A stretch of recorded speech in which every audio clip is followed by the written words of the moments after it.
wonder what happens to the rainforest every year? And how are humans contributing? 90% of Africa's rainforests are being cut down. It's predicted that in 80 years there will be no rainforest. Every single day we're losing 137 plants, animals, and insect species due to rainforest deforestation. How does that sound? Sad, isn't it? Rainforests are a powerful natural climate solution. Tropical forests have become a net carbon emitter. Tropical forests cover less than 3% of Earth's area.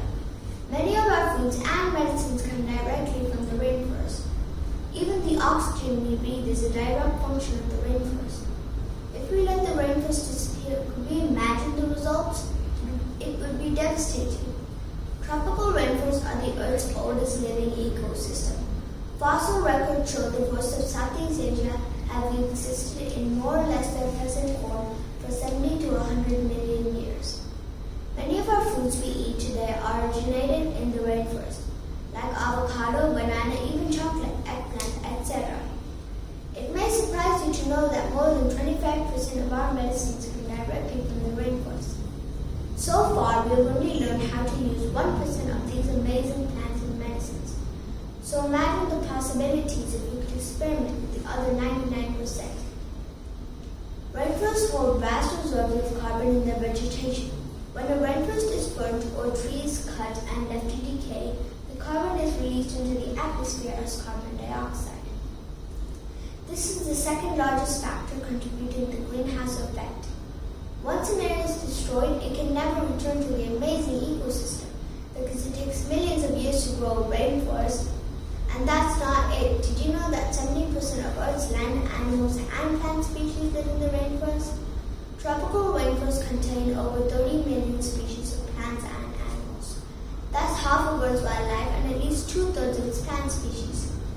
If rainforests disappear, what would happen to them?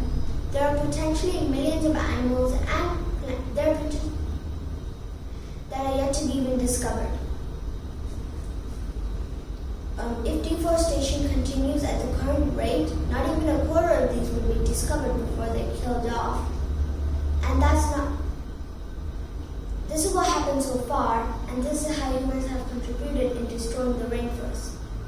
Whether you call it their ignorance or some selfish attitude, but it's important that we know that this ignorance or this I don't care attitude is not taking us long.